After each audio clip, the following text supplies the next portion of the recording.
For the love of the awaited Saviour of humanity, Imam al-Mahdi, Ajjalallahu ta'ala faraj al-Sharif, wa Allah salawat ala Muhammad wa ali Muhammad.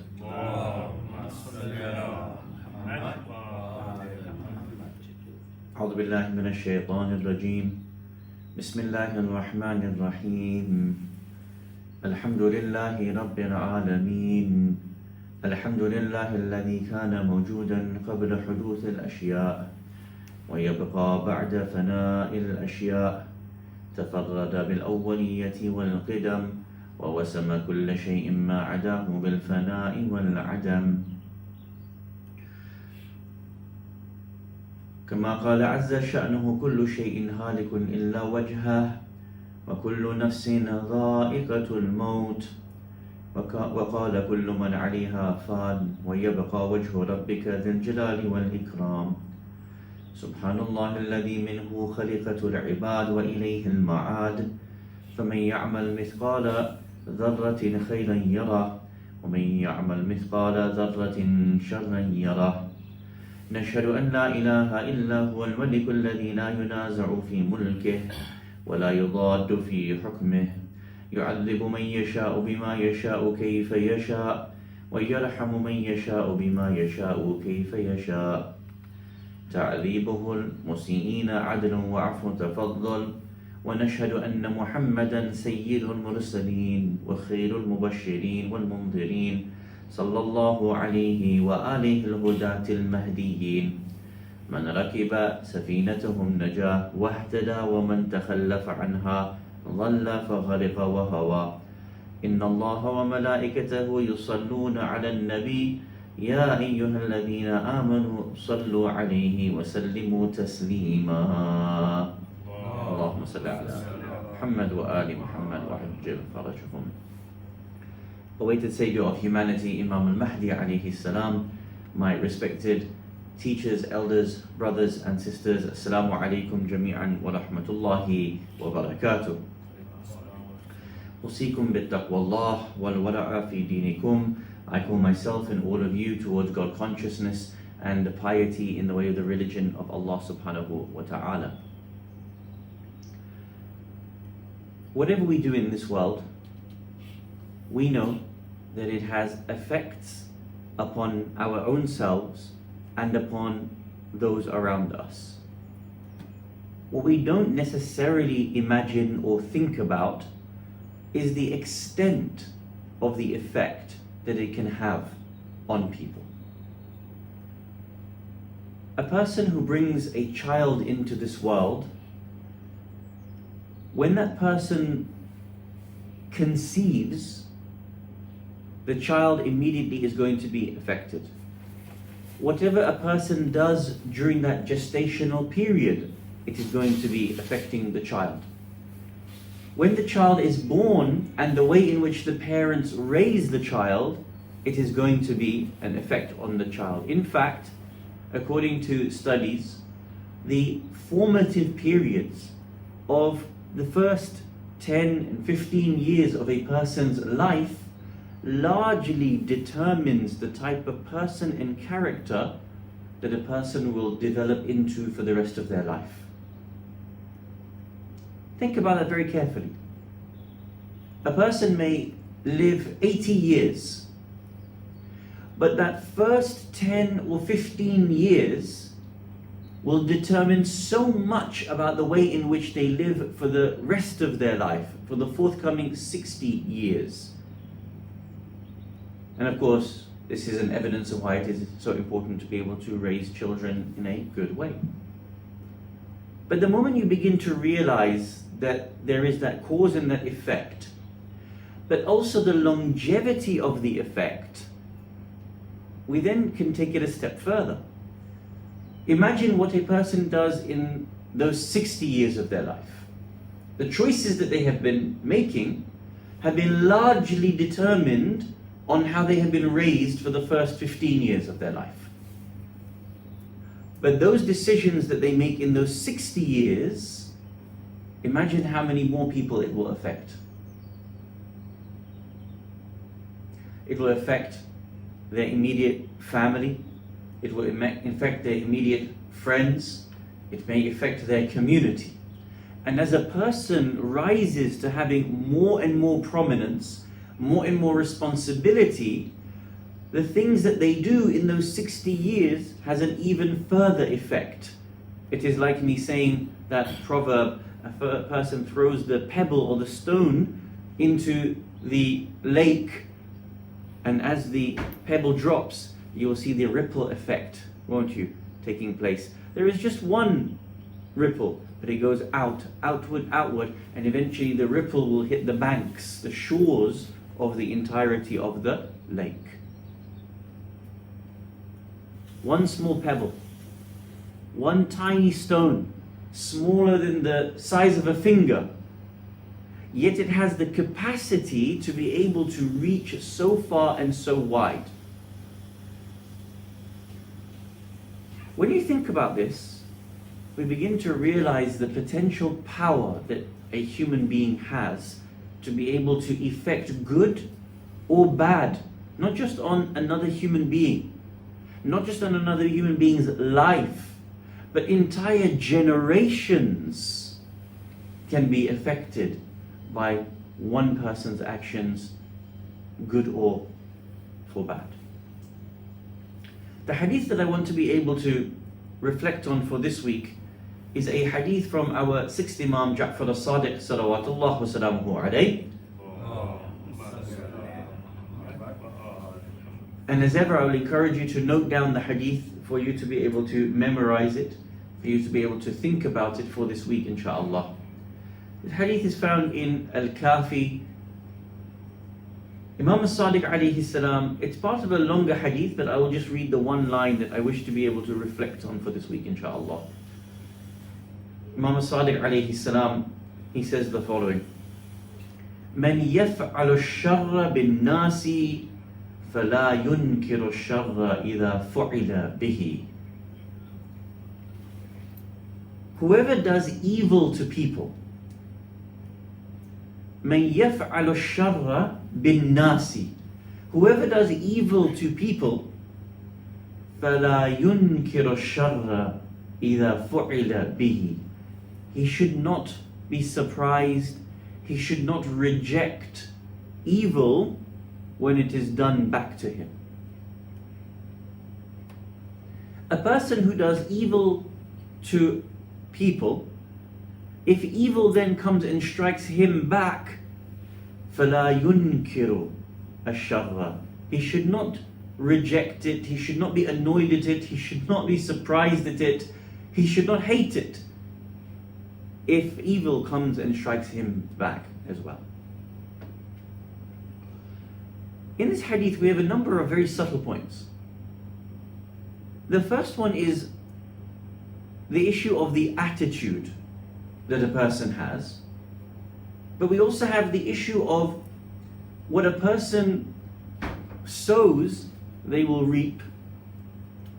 And then you have the other issue of the effects of the things that we do to a number of people and how those come back to us as individuals. Have a look at the hadith again and just see how the Imam speaks about it. Man yaf'alu ash-sharra bin-nas, whoever does evil to people. So the Imam here isn't saying evil one-to-one.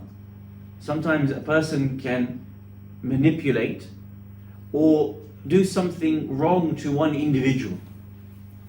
The Imam is speaking about my individual act to people collectively, i.e., it may be that something that I do actually has a profound impact on people at large, in a community, in a nation. Now, what happens when I perform an act that actually has such wide consequences beyond myself? Think about this very carefully. Imagine I plant a seed in you, and in you, and in you, and in you, and in you, and in you, and in you, and all the several people that are here right now. One seed in each. If I was to plant a good seed in each and every one of you, then of course it would germinate a good seed. And what would grow from that, for example, might be a number of good things that come out of it. If sometimes you plant one seed in a field, you know that it will grow, but then it will spread its seed, won't it? And eventually, over the course of time, an entire field will come from it. One seed produces the entire field. Sometimes we don't remember that that entire field started from just one plant. So if I was to plant one good seed and it germinates and becomes a field in every one, can you see the amount of goodness that comes out? How far-reaching it is. How much it will affect and come on and grow and come on and eventually grow to other parts that we had never imagined.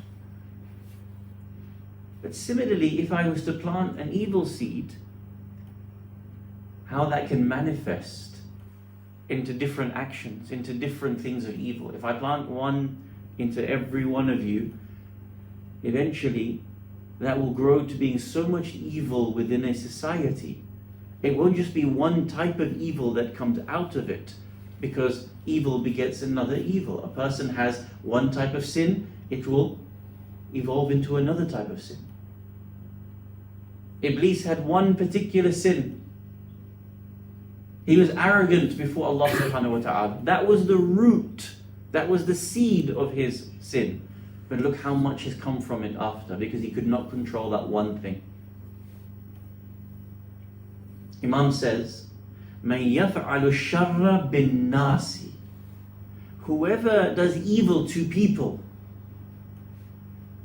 فَلَا يُنْكِرُ الشَّرَّ إِذَا فُعِلَ بِهِ, he should not become angry or annoyed if it is done back to him. If I create a society which has multiple evils and one of them comes back to me, why should I be surprised? Why would I be annoyed if that is the society that I have fostered? The Holy Quran speaks about this. In Surah Ibrahim, chapter number 14, verse 24 to 27, a series of verses of the Quran, Allah subhanahu wa ta'ala gives us an amazing picture about what we grow and what we plant as seeds and how wide they can grow and where they can reach, without us even realizing that those things will continue to grow in our life and even well after our life. 3 verses. Let's have a look. Surah Ibrahim, verses 24 to 27. Bismillah ar-Rahman ar-Rahim. Alam tara kayfa daraba Allahu mathalan kalimatan tayyibatan kashajaratin tayyibatin asluha thabit wa far'uha fis sama'. Do you not see, do you not consider how Allah has given you an example of a good word? In the hadith, Imam Sadiq alayhi salam is talking about actions. مَنْ يَفْعَلُ الشَّرْ, whoever does an evil action. Here Allah starts with a good word. Do you not consider how Allah gives you an example of kalimatan tayyibatan, a pure word? What is this pure word like? Kashajaratin tayyibatin. It is like a pure tree. It is like a good tree. Asluha thabit. Its root is fixed firm. The winds will not uproot it. Whatever occurs outside, the weather patterns, the climate, it is deeply entrenched in the soil. Its asluha is thabit. Wa far'uha fis sama'. And as a result, its branches reach tall into the sky. Because the root is firm, it can grow in all directions, it will produce so much. What will it produce? The next ayah says, تُؤْتِي أُكُلَهَا كُلَّ حِينٍ بِإِذْنِ رَبِّهَا. It is ever yielding in all fruits, in every season, by the permission of its Lord. Not only is it tall, not only can it go so wide, it will continue to give in different times of the year different things. This is the example Allah gives. وَيَضْرِبُ اللَّهُ الْأَمْثَالِ لِلنَّاسِ لَعَلَّهُمْ يَتَذَكَّرُونَ. Allah gives you parables like this for you to be able to think about for you to be able to use to recall in your own life. But then Allah switches and gives us another example. وَمَثَلُ كَلِمَةٍ خَبِيثَةٍ. Allah gives us an example of a word which is khabitha, which is evil, which is dirty. What is it like? كَشَجَرَةٍ خَبِيثَةٍ. It is like that of an evil tree. اجتثت من فوق الأرض ما لها من قرار. Uprooted from the surface of the earth, unable to endure. It is in the ground, but when the wind comes, it will be knocked. It will be taken away. It will not endure. Why? Because its foundation is not strong.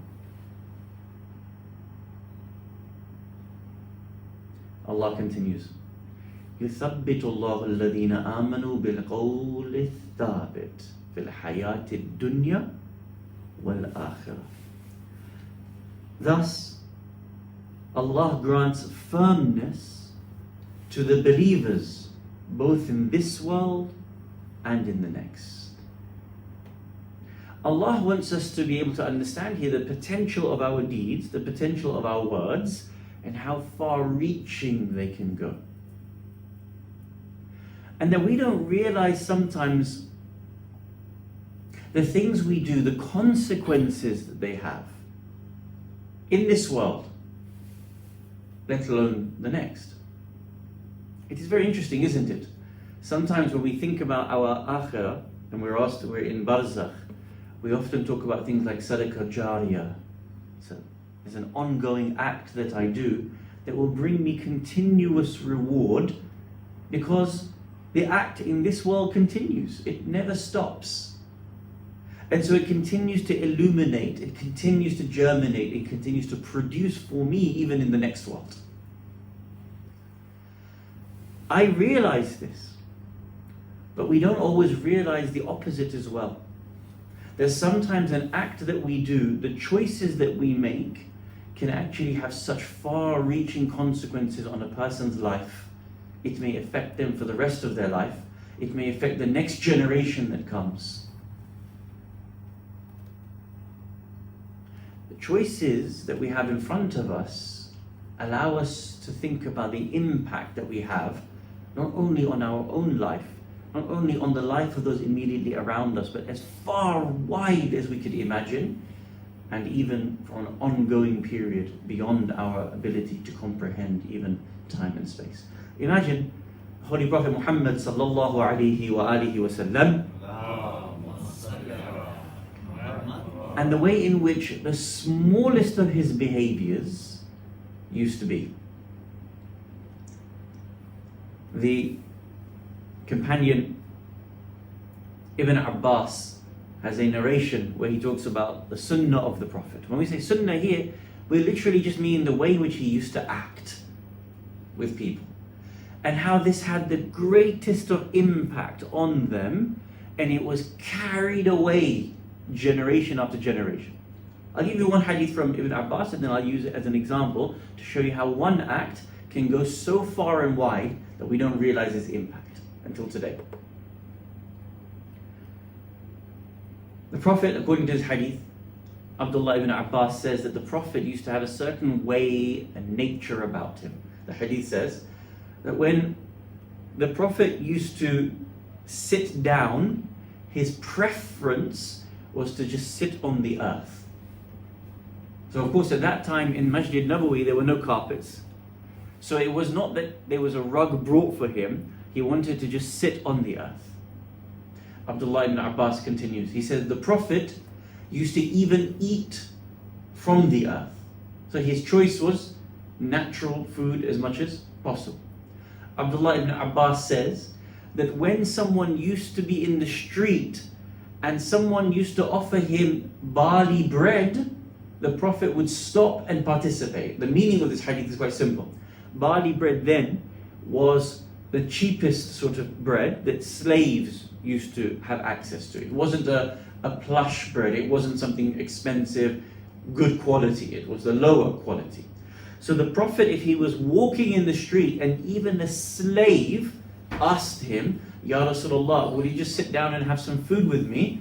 Rasulullah used to sit on the street, on the floor, on the earth, and eat a little bit of bread. Now, this is quite interesting. The Prophet used to sit like this with his companions. Do you know where this used to take, how much this used to take people?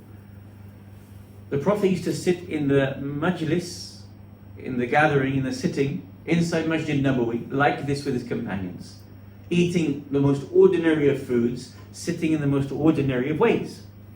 Often enough, tribes used to come and visit the Prophet. The Prophet would send an ambassador, the Prophet would send a letter, people would come. Someone who was an ambassador of the king would come, and they used to walk into Masjid Nabawi with their entourage, and they would look around and say, where is this messenger of God that commands armies, that has all of this sadaqat and taxes and riches available to him? The Prophet was indistinguishable to the rest of the people sitting there. And these small behaviors used to impact these ambassadors and shock them so much that they didn't know whom was the Prophet from amongst the companions, because all of them were sitting together in exactly the same way. One of those tribes that came and visited the Prophet was from Yemen. It's called the Ash'ari tribe. And this was early on in Medina al-Munawwarah. He comes and visits the Prophet, and he himself converts after sitting with the Prophet in this most simplistic of manners. He goes back to his tribe and he convinces them as well to become Muslim. This tribe invites companions to come and convert the rest of Yemen. Eventually they do convert at the hand of Imam Ali alayhi salam. By the time it comes to our 7th Imam's time, this one tribe has now migrated from Yemen to Kufa. They migrate from Kufa to Qum, and they establish the city of Qum al-Muqaddasa, and they continue to be the greatest narrators of Ahadith from our Imams, from the 7th to the 11th, and eventually to the 12th Imam, and they establish the city of Qum as a city until today. How important is the city of Qum for us? As a madhab, in protecting the tradition since 1400 years till today, until when the Imam of our time comes. All of this city, this whole city, was established off the back of one family, off the back of one person going to Medina and sitting with the Holy Prophet Muhammad sallallahu alayhi wa alihi wa sallam.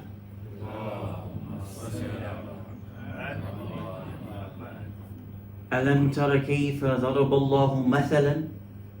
Have you not taken time to consider an example from Allah? كَلِمَةً طَيِّبَةً كَشَجَرَةٍ طَيِّبَةٍ. That one good word, one pure word, is like the example of a good tree. We don't realize just how much it will sprout. We don't realize where it will reach in the future. That one conversation with one companion went back, and eventually it created the city of Qum, which eventually is where so much of our religion is protected from until today. In our own lives, we have the same opportunity. We have the opportunity to realize that when we have an opportunity to reach one person's heart, to make one good influence on a human being, we don't know that it's going to last with them for a lifetime. It's going to last into generations to come. But similarly, we should not be surprised that if we put evil out into the world, that will also germinate, that will also have a ripple effect. We should not be surprised when those evils come back to haunt us as well. Imam alayhi salam says in this hadith that we are studying for this week, مَنْ يَفْعَلُ الشَّرَّ بِالنَّاسِ, whoever does evil to people, فَلَا يُنْكِرُ الشَّرَّ إِذَا فُعِلَ بِهِ. He should not reject, he should not be surprised if it comes back to him, if evil hits him as well. In our own lives, we may take an opportunity to reflect on this hadith for this week. What do we want to do this week, this month, this year, that allows us to be able to spread and place that good seed that becomes شجرة طيبة, a tree that blossoms throughout this world and lasts for decades and centuries to come. This is something that all of us can do this week, inshallah, to be able to reflect on this. May Allah subhanahu wa ta'ala hasten the appearance of Imam al-Mahdi alayhi salam, and grant us the tawfiq to be able to establish a good word, just as it is a good tree, inshallah, for ourselves in this world and in the hereafter. Bismillah ar-Rahman ar-Rahim. Wal asr, innal insana lafi khusr, illa alladhina amanu wa amilu as-salihati wa tawasaw bil haqqi wa tawasaw bis sabr.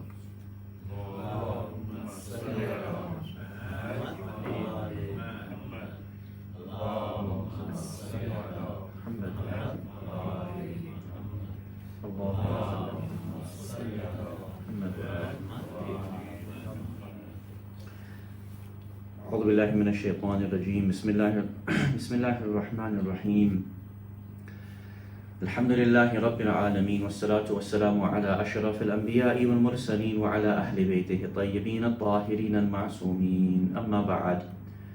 Awaited Savior of humanity, Imam al-Mahdi alayhi salam, my respected brothers and sisters, Assalamu alaikum jami'an wa rahmatullahi wa barakatuh.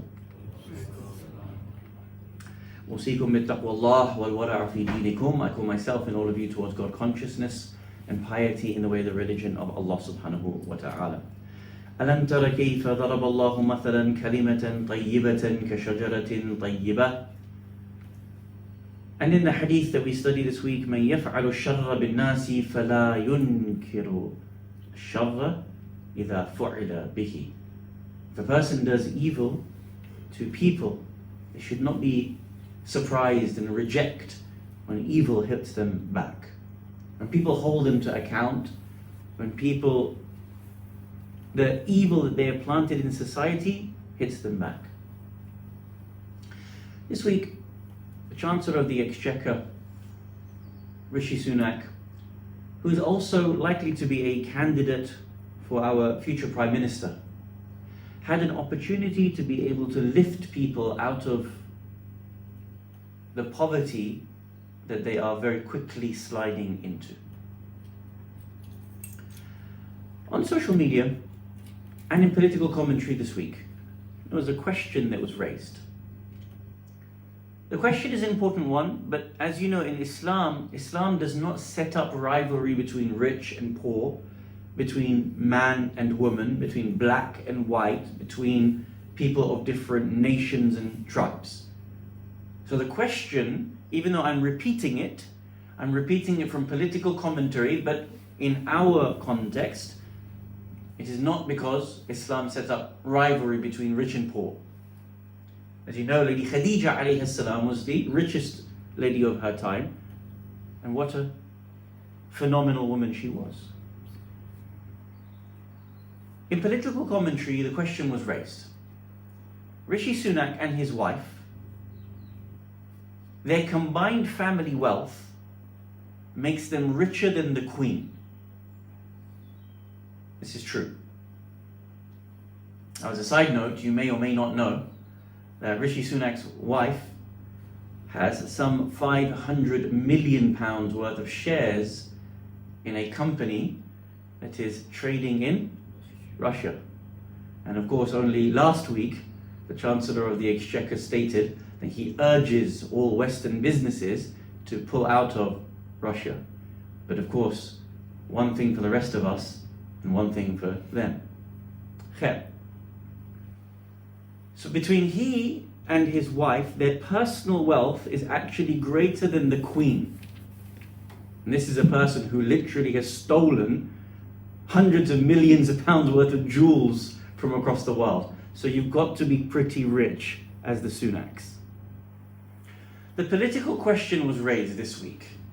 A person who is in such a privileged position, can he truly understand the poverty that is hitting people? To give you clarification on what level of poverty is hitting people, the CEO of Iceland, so a person who has to understand everything in regards to what's happening with food trends, the price of food, what people are buying, why they are buying it, across the country, internationally, imports and exports. the CEO of Iceland, stated that when we give out food packages to poor people, to people who are in need, food banks or whatever it may be, discounts, we no longer give potatoes because people in this country can no longer afford to boil the potatoes. So the potatoes are being left. So imagine you want to do a good deed. And by the way, in Shahr Ramadan, inshallah in 1 month's time here at the Bab, we will be doing collections and distribution for food banks in our local area. Keep an eye out. The poster will be with you in the coming week, inshallah. The CEO of Iceland is saying, we can no longer help people with potatoes as a staple part of their diet because no one's boiling them, because people can't afford the gas and the energy to be able to boil potatoes anymore. 5th largest economy in the world, this is. Effectively, what did the country get? 5 pence off the tax of petrol. Now you know how much the petrol is out there. Everybody knows it. Yesterday, I dropped my wife to the airport and I messaged her, I'm at a petrol station, 158.9. She goes, woohoo! Because that's the cheapest that we could find. It's got to a point where we're celebrating 158.9. Can you imagine?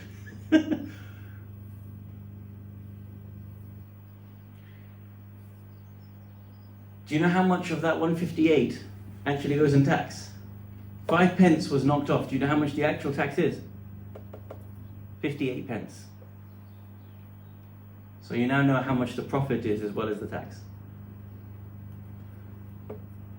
The question was raised, can this person really assist us if he doesn't understand how people are living? If he's not willing to be able to even sit with people and take their life experiences into account? Now, as I said, it's not about rich versus poor. Actually, it is about his politics. Actually, it's about his own heart, about the goodness of a person. And this was a big debate this week in political commentary. I want to make one comment. In philosophy, there is a statement that helps you answer this question. You don't need political discourse. You don't need to look into the 100 years of Tory thinking, Labour thinking. There's a simple philosophical assumption that helps you to answer it. I'll say it in Arabic so that you know it, how the philosophers answer it, and then you'll see it in English. أدل دليل على إمكان الشيء الوقوع. The greatest evidence for something, the possibility of something, the greatest evidence for something is its reality in existence. If I said to you, is it possible that aliens exist? Well, the moment you see an alien, it's the greatest evidence that aliens exist. There's no need to continue the philosophical debate.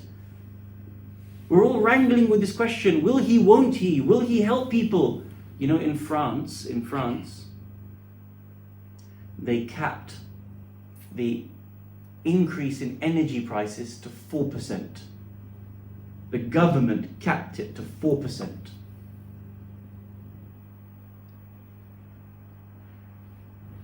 It's very possible. It's very possible to do it. But this is a person for the last 2 years who has failed to help so many people in society. The question is moot. The greatest evidence as to whether he will help people is whether he has helped people till date. The difference is in Islam very simple. That instead of just nibbling around the edges when evil occurs, Islam sought to overthrow evil from its very foundation. It didn't just nibble away at the edges and try to make incremental differences such that it has no real world impact on the way in which people live. It really wanted to overthrow evil from where it was created. The hadith that we have cited from Imam as-Sadiq alayhi salam for this week's reflection could really help someone like Rishi Sunak to understand the anger and the fear and the anxiety that people have in this country at this moment. Look at the hadith again. مَنْ يَفْعَلُ الشَّرَّ بِالنَّاسِ, whoever does evil to people, فَلَا يُنْكِرُ الشَّرَّ إِذَا فُعِلَ بِهِ, he would not reject, he should not be surprised when evil is done back to him. If you allow a society to collapse within itself, to be struggling for even the most basics, that they now see each other as competition, they now dislike other human beings coming, they now are scrambling so hard just to survive, that this is their daily life, their daily grind. Do not be surprised when evil comes back to you in society. It will germinate in multiple different ways. It will grow.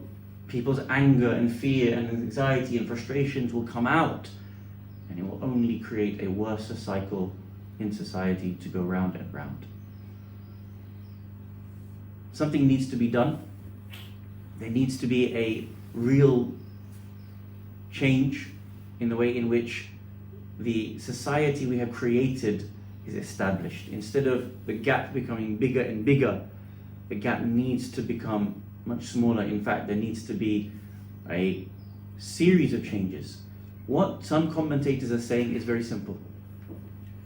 Eventually, whenever the next election comes, Boris Johnson will not be able to stand. He will be too unpopular. Rishi Sunak is holding the cards in his pocket, so that as he goes for either being Prime Minister or he is, and then he has to go for re-election, he can then offer really good incentives and changes to the economy to be able to help the ordinary person. Because this will be his pledge. I will do this, and I will do this if you elect me. How much pain and suffering are people going to have to wait in those 2 years until that happens? Until he decides to pull those cards out and say, now I can make real changes to the tax system. Now I will really help you and give you a little bit of support.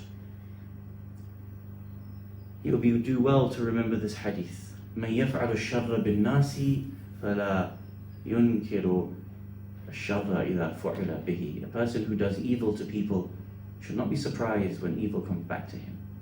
This is literally, whatever you sow, you will reap. We have to learn this in our own lives. That just as he, in his privileged position, could have been able to help millions of people, how much evil is going to come out of what he has done, or lack of what he has done. Similarly, in our own lives, we have an opportunity to be able to help people. It can actually have wide-ranging changes throughout lives and throughout generations. May Allah subhanahu wa ta'ala grant us the tawfiq to be able to help people as per this hadith gives us insight into. May Allah subhanahu wa ta'ala help all those who are struggling around the world and grant us the opportunity to serve the Imam of our time, inshaAllah. Bismillahir Rahmanir Rahim. Alhamdulillah alladhi la ilaha illa huwa al-halimul kareem, ghafirud dhanbi wa qabilud tawb, wa huwa al-ghafurur rahim. Subhana man sabaqat rahmatuhu ghadabah, wa basata al-yadayni bil-rahmah. سبحان من لم يكلف نفسا دون وسعها وعفى عن السيئات ولم يجاز بها. سبحان من لا يزداد على معاصي العباد إلا كرما وجودا وعلى كثرة الذنوب إلا عفوا وصفحا. نشهد أن لا إله إلا هو العطوف على العباد بجوده والعواد على المذنبين بحلمه. ونشهد أن محمدا نبيه وحبيبه سيد المرسلين وشفيع المذنبين بعثه رحمة للعالمين. اللهم صل على سيد المرسلين وشفيع المذنبين محمد صلى الله عليه وآله وعلى إمام المسلمين وقائد الغر المحجلين أمير المؤمنين علي بن أبي طالب صلوات الله عليه وآله وعلى سيدة نساء العالمين وبدعة خاتم النبيين سيدتنا فاطمة بنت رسول الله صلوات الله عليها وعلى الحسن المجتبى والحسين الشهيد بكربلاء وعلي بن الحسين ومحمد بن علي وجعفر بن محمد وموسى بن جعفر وعلي بن موسى ومحمد بن علي وعلي بن محمد والحسن بن علي عليهم الصلاة والسلام. اللهم صل على مولانا صاحب الزمان محي آثار البدع والطغيان هادم بنية الشرك والنفاق حاصر فروع البغي والشقاق صلوات الله وسلامه عليه وعلى آبائه الكرام متصل الليالي والأيام. اللهم عجل فرجه وسهل مخرجه واكحل نادرنا بنظرة منا إليه واجعلنا من المستشهدين بين يديه. اللهم اجعلنا ممن يذكر فتنفعه الذكرى. إن الله يأمر بالعدل والإحسان وإيتاء ذي القربى وينهى عن الفحشاء والمنكر والبغي يعظكم لعلكم تذكرون.